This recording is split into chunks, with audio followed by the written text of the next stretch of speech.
A primavera está a chegar e com ela novos ritmos de leitura. Leia artigos de opinião e receba acesso antecipado a todos os episódios Podcast Plus. Acompanhe a atualidade ao minuto. Assine hoje o Observador com até 58% de desconto e habilite-se a ganhar uma tote bag e um voucher da Livraria Almedina. Tudo em observador.pt.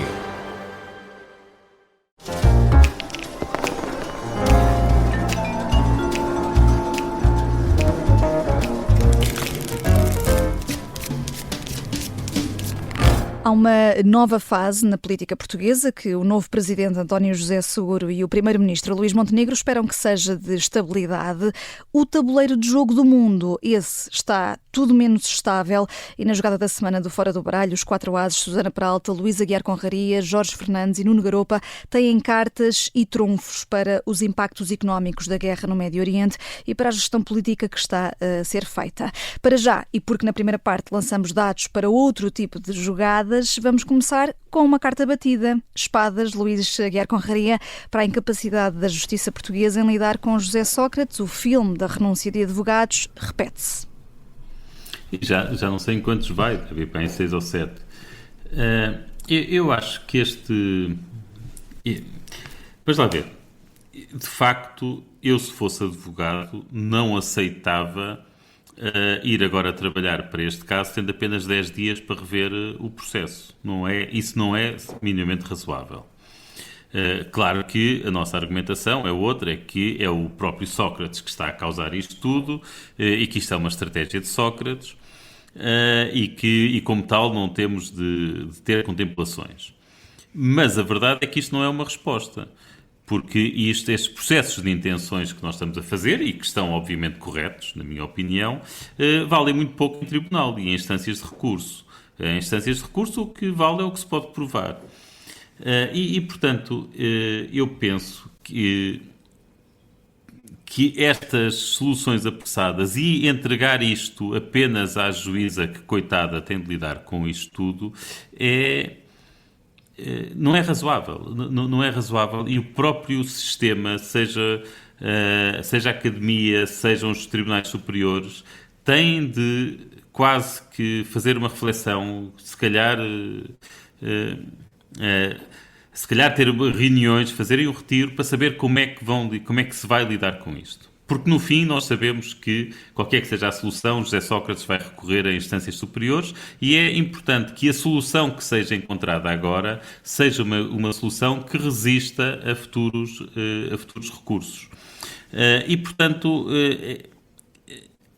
como está neste momento, que é deixar a juízo nada e ela que decida, não é aceitável. Eu gostaria de dar uma sugestão, não sei se é viável, mas pelo menos fica uma sugestão e se não for viável outras haverá com certeza, que era se calhar nesta primeira fase, neste momento, dar a um advogado ao Sócrates que tivesse o tempo de que precisa de facto para se inteirar do processo. Não é razoável dar 10 dias para alguém pegar nisto. Dar-lhe os 3 meses, os 4 meses e aproveitar esses 3 ou 4 meses para o sistema todo refletir sobre como assegurar que no futuro se poderá lidar com novas demissões de forma eficiente e não passível de recursos. Um exemplo possível penso que isto não será nada que seja muito egrégio, ter um advogado a tempo inteiro e pago pelo Estado, e bem pago pelo Estado, que esteja sempre a acompanhar o processo, e pago com esse fim. Portanto, não sei o que é que está um ordenado razoável para um advogado que faça isto, e pague todos os meses. Não é no fim do processo como se faz com os oficiosos, que obviamente também ninguém vai aceitar isso, ninguém está a ver o fim deste processo.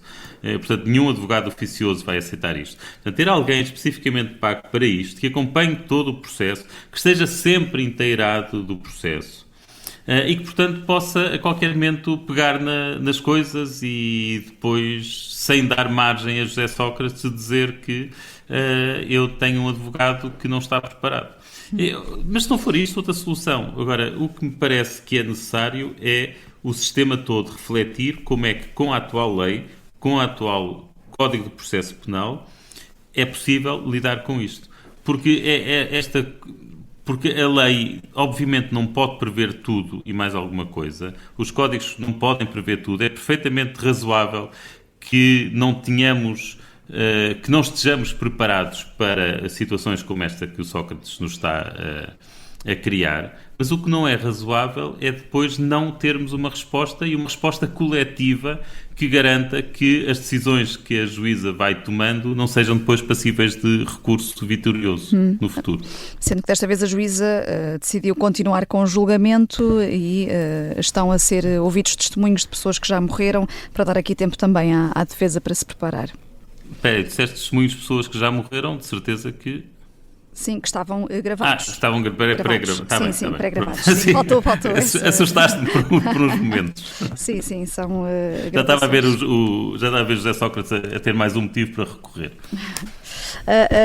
Por falar em capacidade e em justiça, Nuno, 3 de copas, porque são 3 entidades que visas aqui na tua carta: Governo, Ministério Público e partidos, pela capacidade que têm em evitar más notícias, e a que trazes hoje é sobre os inquéritos abertos na Procuradoria Europeia a avisar Portugal.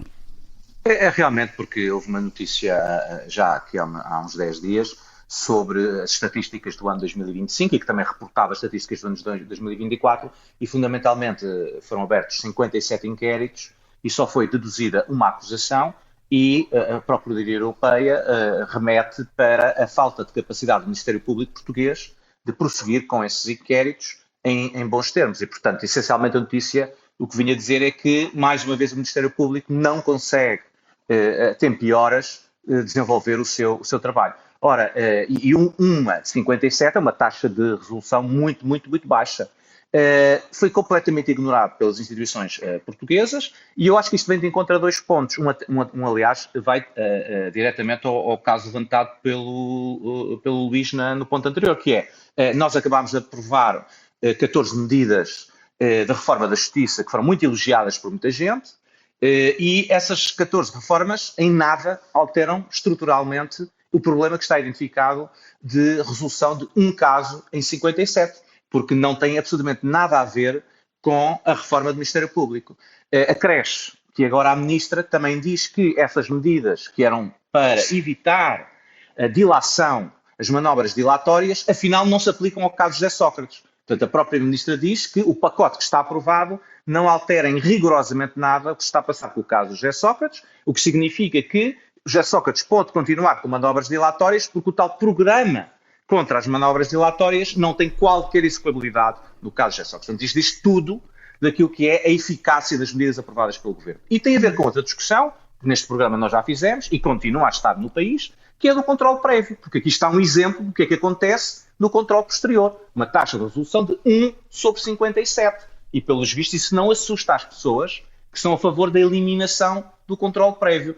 Aliás, o debate já está inquinado, porque o debate que está a ser feito nos jornais já é entre as pessoas que são contra o controle prévio e querem acabar com o controle prévio em nome do investimento e do crescimento económico, e do outro lado, as pessoas que não estão a favor disso são apresentadas como uma corporação malvada que quer proteger os interesses corporativos do Tribunal de Contas. Portanto, o controle posterior e taxas de resolução de 1/57 não interessam nesse debate. É pena, o debate está inquinado e acho que esta notícia teria sido importante entroncar nesse debate que está a ser feito sobre o fim do controle prévio, do visto prévio do Tribunal de Contas, porque mostra bem o que é que acontece quando se acabar com o controle prévio. E é uma expressão a que tens recorrido e também aqui no Fora do Baralho tens trazido estes temas algumas vezes e está tudo aqui interligado. Vamos à próxima carta, que é de Paus, Susana Peralta, para a pirâmide etária do fisco. O que é que se passa? Sim, foi um artigo do Sérgio Vasques, que é um fiscalista da Universidade Católica Portuguesa, já agora com quem eu estou a trabalhar num tema, mas que é também, além disso, ex-secretário de Estado dos Assuntos Fiscais, portanto é uma pessoa que se interessa bastante por estes temas e na verdade, eu devo dizer que graças a este artigo de opinião que ele escreveu no Público é que eu fiquei alertada para este tema.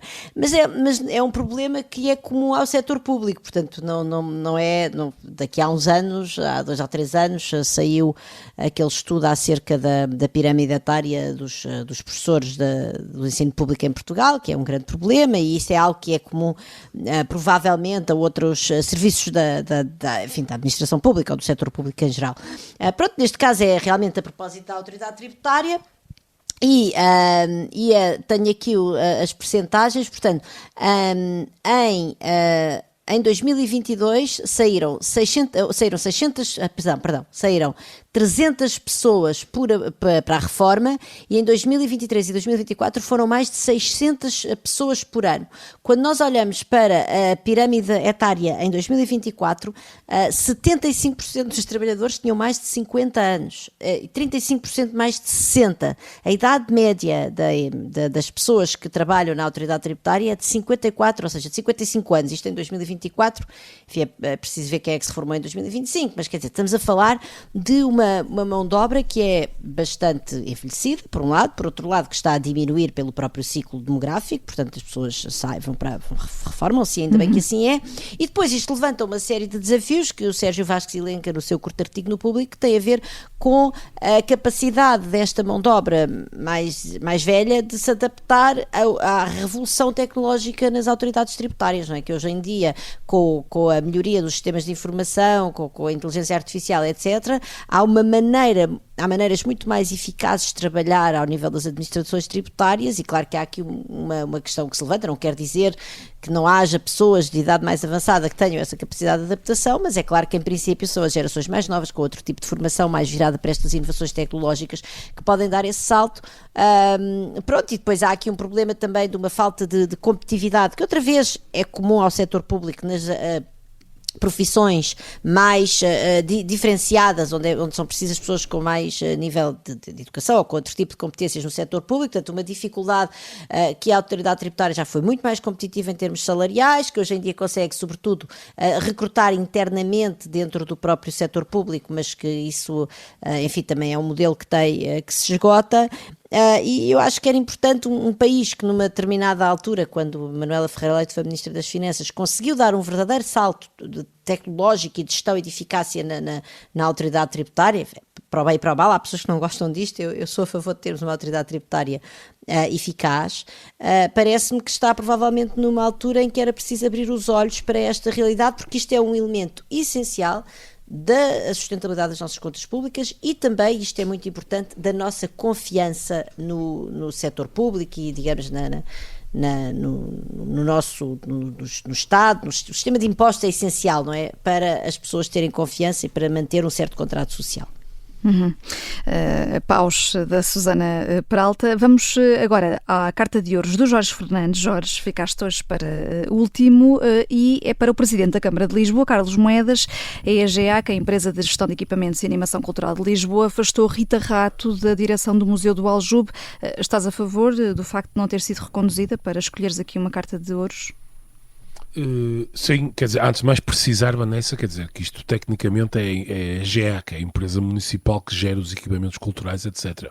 Claro que naturalmente, enfim, isto é uma empresa municipal que naturalmente tem a tutela desta empresa, é a Câmara Municipal de Lisboa, mas só para ficar mesmo aqui completamente rigoroso. E quer dizer, vamos pôr aqui os pontos nos is. A Rita Rato era uma girl da esquerda e agora a direita que está no poder colocará certamente uma girl ou um boy na direção do museu. Quer dizer, não vale a pena fazer grandes elaborações teóricas sobre isso. A nova pessoa que substituirá a Rita Rato será uma girl ou uma boy, ou um boy da direita. Portanto, mas isso também não torna a Rita Rato menos girl do que aquilo que efetivamente ela é. Isto é a vida tal como ela é, quer dizer. Mas quer dizer, no caso de Rita Rato, há aqui mais 2 ou 3 detalhes que vale a pena dizer. Em primeiro lugar, ela, está a haver aí um bruá agora, no fundo que terá sido uma decisão política de perseguição à Rita Rato, etc. Bem, ela foi reconduzida em 2023, já com Carlos Moedas na Câmara de Lisboa. Portanto, ela tinha sido nomeada em 2020, em 2023 Carlos Moedas estava na Câmara de Lisboa e decidiu reconduzi-la. Portanto, deixando-a, no fundo, cumprir um segundo mandato à frente do Museu do Aljube.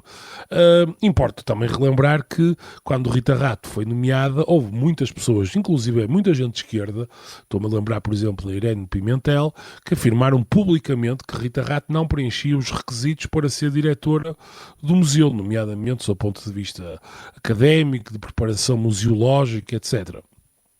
E claro, quer dizer, isto agora é a minha opinião, serei no topo do bolo, quer dizer, é risível. Só em Portugal é que é pensável que se possa pôr à frente de um sítio chamado Museu da Resistência alguém que afirmou publicamente, quer dizer, sem grandes dúvidas, que não sabia exatamente o que era o Gulag e que era uma coisa que tinha que estudar ainda, mas que tinha dúvidas sobre aquilo que se dizia e que estava estabelecido sobre o problema do Gulag na União Soviética. E, portanto, quer dizer, se esta pessoa está remotamente capacitada para estar à frente do museu que se diz da resistência e da liberdade, na minha opinião, não. Quer dizer, isto é a eterna discussão. Penso que as pessoas continuam sem perceber ou fingir que não perceberam, porque o PCP lutou para derrubar o salazarismo, mas o projeto político do PCP não é nem nunca foi democrático. E, portanto, ter alguém daquela ideologia em específico à frente do museu desta natureza, na minha opinião, não é recomendável. E, portanto, está mais do que na hora de haver uma renovação do museu. Ela cumpriu 2 mandatos e agora, Moedas, esperemos que escolha alguém que, sendo um boy ou uma girl, naturalmente, é quase inevitável, mas que tenha as competências técnicas, académicas, intelectuais e também o reconhecimento público para estar à frente de um museu desta natureza. Vamos qual é a escolha de Carlos Moedas e da EGEAC para este novo cargo. Ficam por aqui as primeiras cartas do Fora do Baralho nesta primeira parte. Na segunda parte vamos ao Irão, Estados Unidos, Israel, o impacto económico e não só desta guerra no Médio Oriente. Até já.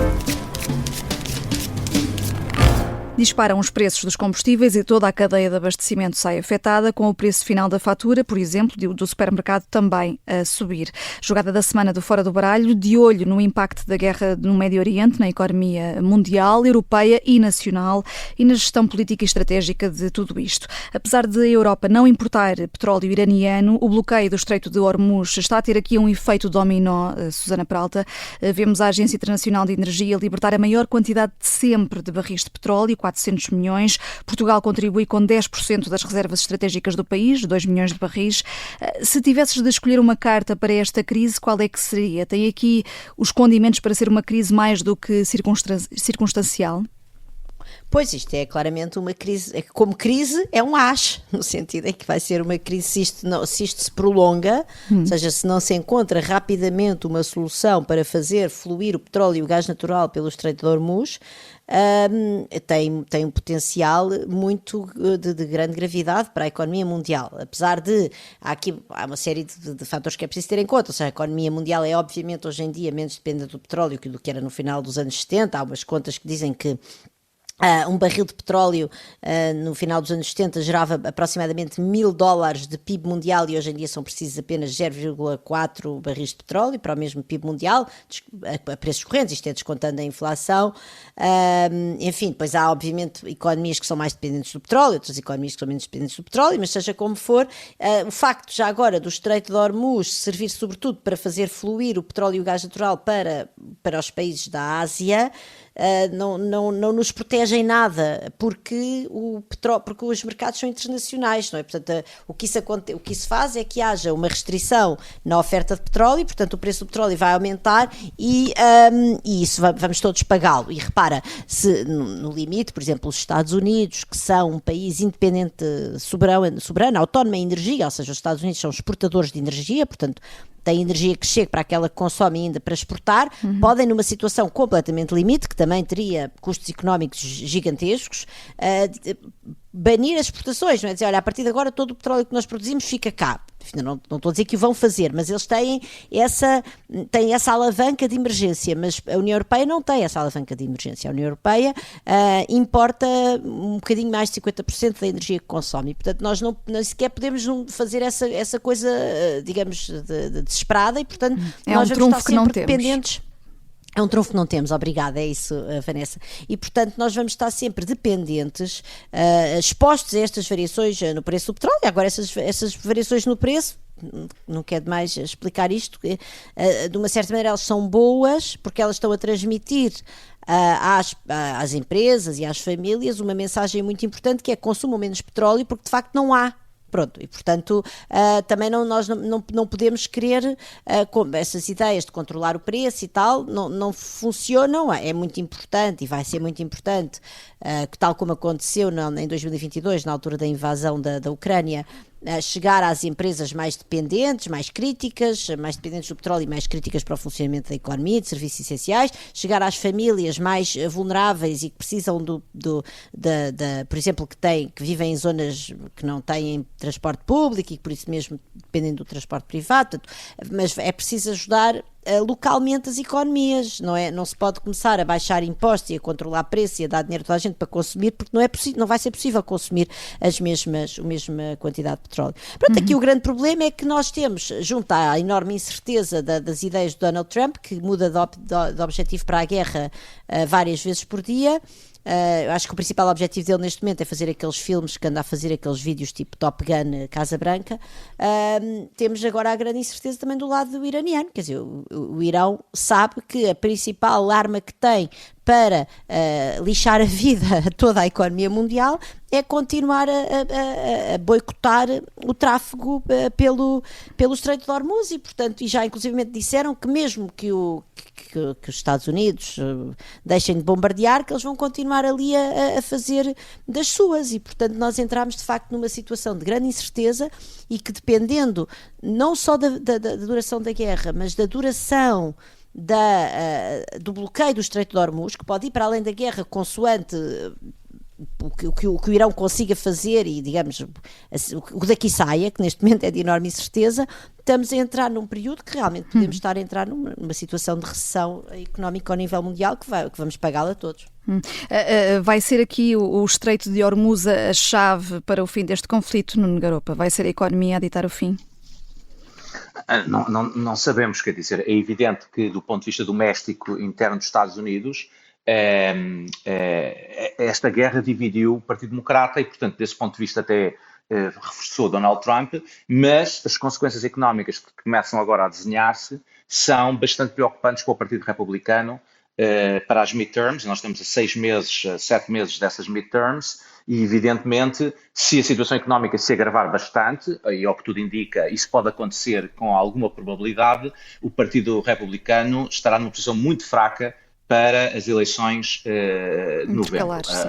Intercalares. Os próprios mercados financeiros começam já a dar alguns sinais de preocupação, e portanto, desse ponto de vista, há uma pressão, evidentemente, na administração para resolver isto antes de que seja um desastre para o Partido Republicano. Agora, aqui há uma questão que, aliás, o Susana já levantou, que continua a ser muito claro, mesmo aqui nos Estados Unidos, que é exatamente quais são as razões para que justificam esta guerra. Porque se são razões semelhantes ao que foi feito na Venezuela, isto é, não é mudar o governo iraniano, não é alterar o governo iraniano, é simplesmente mostrar que os Estados Unidos têm a capacidade de interferir naquilo que é a liderança iraniana, como foi na liderança venezuelana, e condicionar o Irão nas suas políticas de aproximação à China. Esse objetivo neste momento não está conseguido, porque ao contrário do que aconteceu na Venezuela, o governo iraniano não tentou qualquer forma de aproximação e de apaziguamento.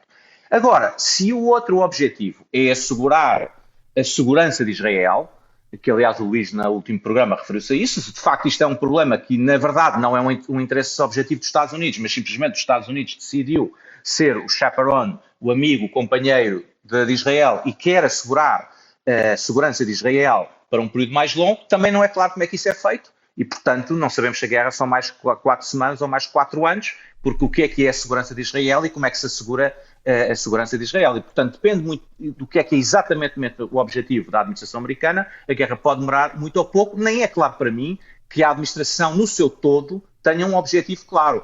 Diferentes partes da administração americana têm diferentes objetivos. Isso também explica algumas das contradições que nós estamos a ver.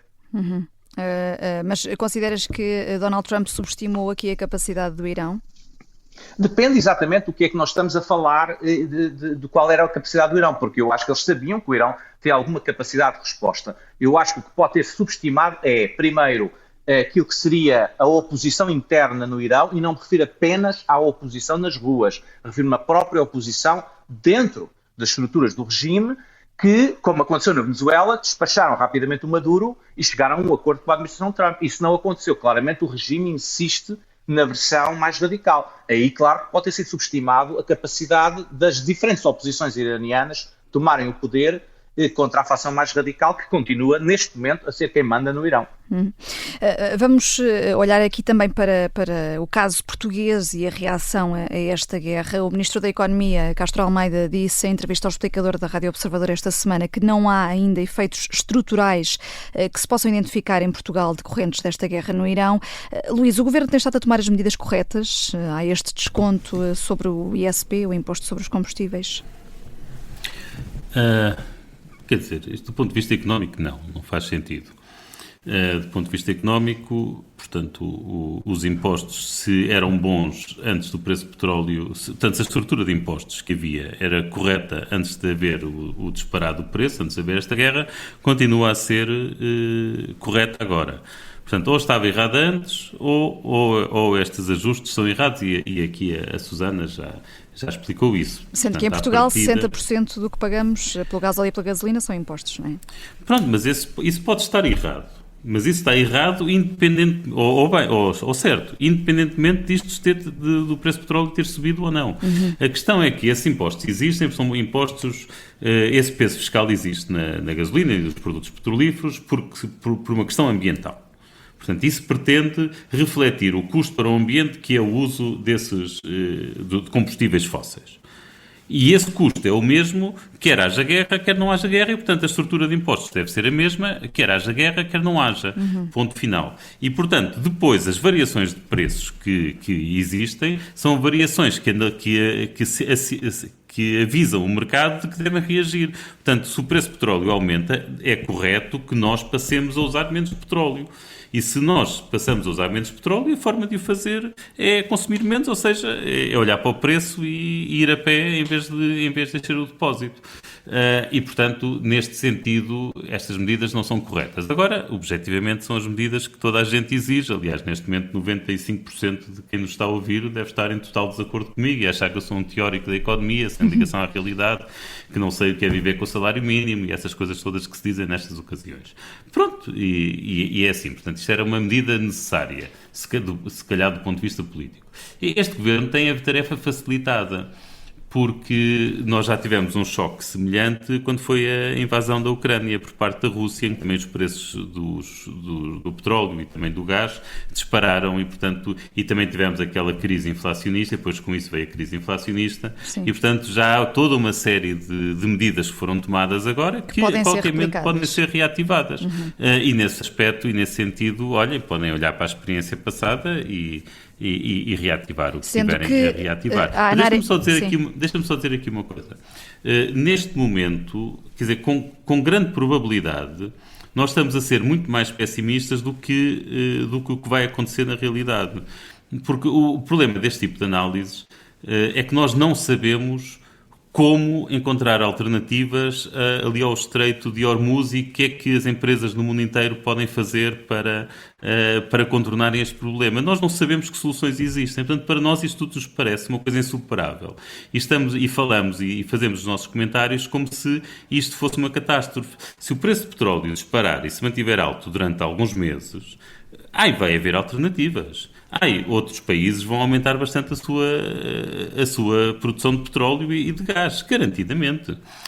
E outras formas mais eficientes de usar a energia serão usadas, se calhar nós usaremos mais renováveis e, portanto... Pode até ser uma oportunidade esta crise para a diversificação dessas alternativas. Do ponto de vista ambiental, do ponto de vista de quem se preocupa com as alterações climáticas, todas estas coisas são boas notícias. Pronto, mas eu não quero ir para aí porque acho que também cinismo a mais também não faz bem. Mas sim, quer dizer...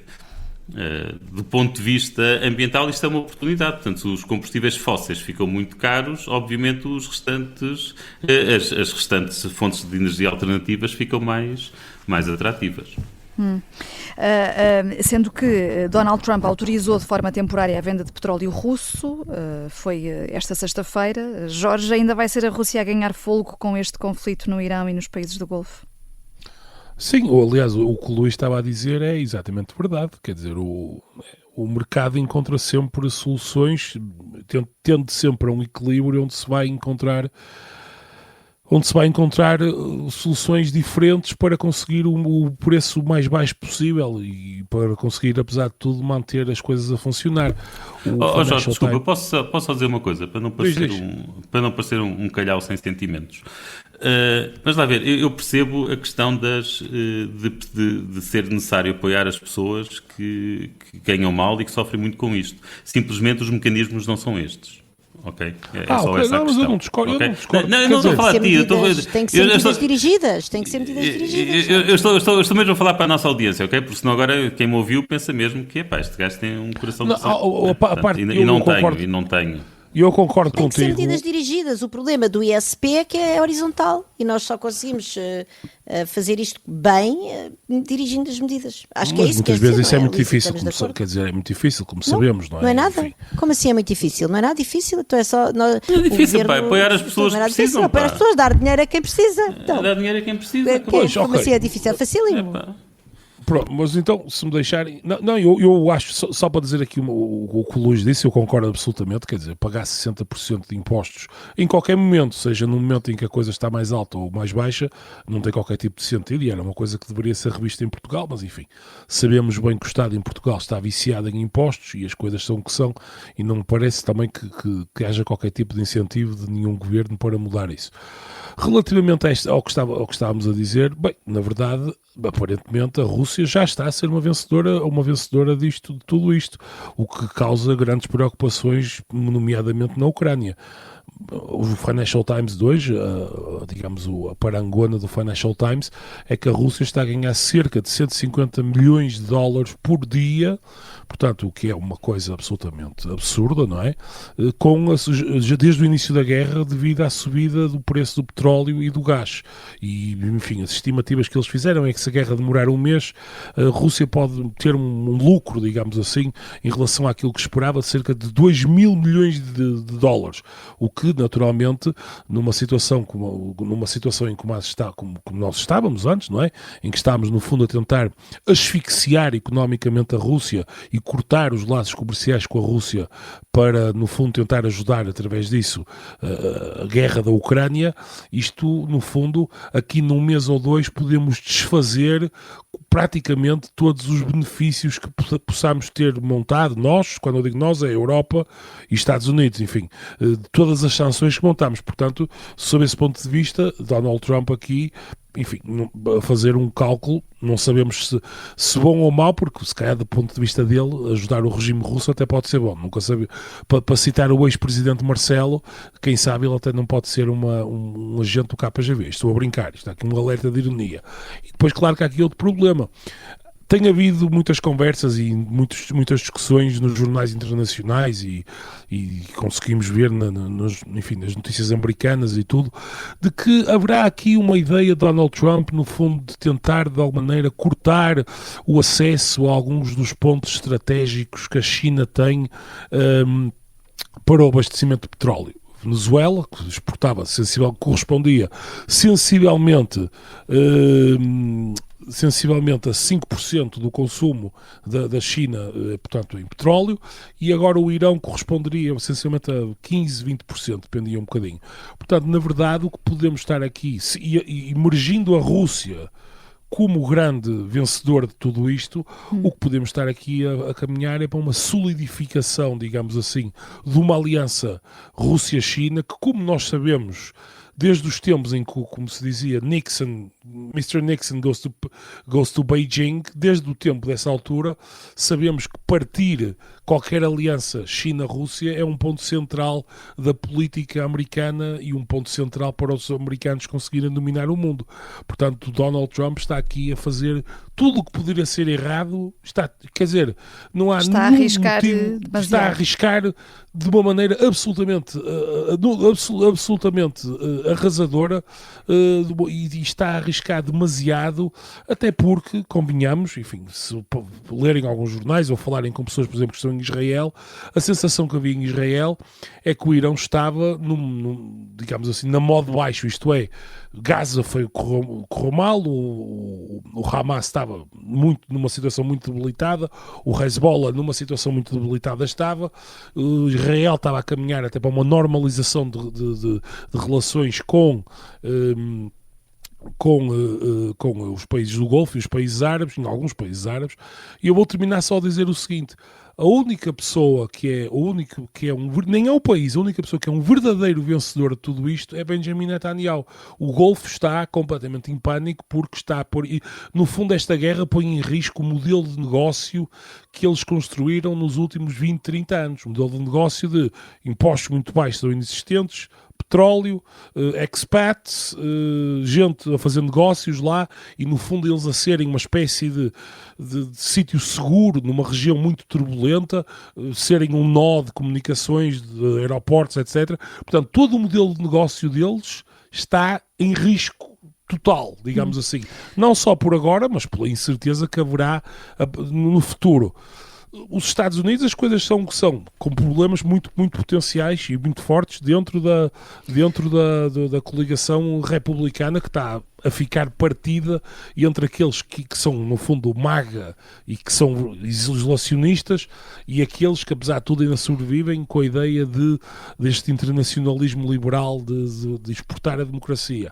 E, portanto, no final perdemos todos. A economia mundial perde o Golfo, perde a Europa porque vai levar mais uma pancada económica, perderão muito provavelmente o cidadão médio americano, quem ganha Benjamin Netanyahu e o Sr. Putin. Portanto, parabéns Donald Trump, acho que está perfeitamente em linha com aquilo que eu esperava que um idiota fizesse na Casa Branca. Na versão podcast, só para concluirmos, a Susana Peralta, querias dar aqui uma achega a propósito ainda dos impostos. Não, quer dizer, o Estado português não é um Estado viciado em impostos. Essa ideia é uma ideia que perdura no debate público, mas não é verdadeira. Eu tenho aqui os números estou com o site do Eurostat à frente, e tenho aqui a receita fiscal e da segurança social em conjunto em 2024 como percentagem do PIB, e Portugal há apenas 10 países da União que gastam menos do que nós, que têm menos receita. Portanto, estou a olhar para a da receita, que é para ir exatamente de encontro à frase do Jorge, que é viciado em impostos. Não estou a olhar para a despesa. Há apenas 10 países em 2024 que têm menos cobranças de impostos e segurança social do que Portugal. Portanto, Portugal não está muito longe de ser um país com uma grande carga fiscal. Isto é independente daquilo que nós achamos acerca do imposto sobre os produtos petrolíferos, etc., que já agora, enfim, tem uma componente ambiental, como o Luís aqui explicou. Mas é independente disso. Agora, não é verdade que nós sejamos um país com impostos especialmente elevados. Jorge? Não, eu quanto a isto, eu não sou economista como aqui o Luís e a Susana, mas respondo muito rapidamente. Bem, em primeiro lugar, é preciso perceber, há dois problemas na estrutura de impostos em Portugal, que é fácil de perceber, que é, em primeiro lugar, aquilo que nós recebemos em troca em Portugal é pouco para a carga de impostos relativa que nós temos. Isso é a primeira coisa. E depois há outro Jorge, problema não temos nenhuma maneira de medir isso minimamente credível, não é? Quer dizer, fizemos progressos basta comparar aqui, para não irmos muito longe, basta comparar, por exemplo, com o caso espanhol, em que os impostos são, não vou dizer significativamente, mas haverá talvez... Não é verdade, os em impostos média, em Espanha, a carga é a mesma coisa. A total de impostos cobrados em Espanha, comparado com Portugal, a porcentagem do PIB, Espanha está um bocadinho nada acima. Não, mas depois há outro problema. Há outro problema que isto liga-se com o problema que eu ia falar a seguir. O problema que existe em Portugal é que a definição, aquilo que tem que se ganhar para entrar para ser considerado, para estarmos em determinado tipo de níveis de marginais de taxação, é muito baixo. Por exemplo, comparando agora com o caso espanhol, um ordenado de 3 mil euros aqui em Espanha, ou de 4 mil euros aqui em Espanha, paga uma taxa marginal muito mais baixa do que em Portugal. E o problema depois, sempre o problema interno disto é que, como Portugal é um país pobre, relativamente, existe uma grande franja da população que ganha tão pouco, que quer dizer que nem sequer paga, e bem, no fundo, não é? Mas depois há isso é verdade em todos os países. Já agora, a percentagem de...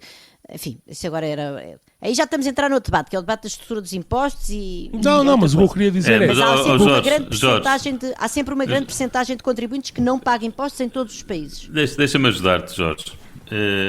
Pronto, o que o Jorge quer dizer é que a nossa carga fiscal pode não ser das mais elevadas, mas o nosso esforço fiscal é dos mais elevados. Pronto, isto é verdade. Pronto, aquilo que eu queria dizer era, em Portugal, rapidamente, ordenados que são relativamente baixos, digamos assim, que em Portugal são altos, mas que são relativamente baixos, rapidamente chegam a uma carga fiscal alucinante. Alucinante isso não é verdade. Podes ter taxas marginais elevadas, mas a taxa média... Sim, mas eu posso dar o meu exemplo, sem dizer quanto é que ganho. Continua a ser bastante baixa a taxa que as pessoas pagam em média. Posso dizer que um académico em Espanha ganha marginalmente acima de Portugal e tem uma taxa de impostos bastante mais baixa, o que significa, no fundo, é que um salário que é pouco mais alto paga impostos substancialmente mais baixos. Isto tem implicações para a classe média, quer dizer... Enfim, já agora, Vanessa, temos de fazer um fora de baralho só sobre isto, porque se tu fores ver o tax wedge, que é no fundo a diferença entre o que as pessoas recebem e aquilo que os empregadores têm que desembolsar para um salário que esteja, por exemplo, na mediana da distribuição dos salários, vais ver que Portugal outra vez, e aqui são contas da OCDE, mas Portugal está sempre ali a meio da tabela, portanto, isso são tudo mitos, quer dizer, é verdade que nós o que temos temos, por exemplo, no IRC, taxas nominais, enfim, que estão na lei, elevadas, e depois temos uma miríade de benefícios fiscais que acabam por fazer com que as empresas paguem taxas efetivas mais baixas, e há um problema com o desenho dos impostos desse ponto de vista. E já agora no IRS também é verdade, porque nós também temos maneira de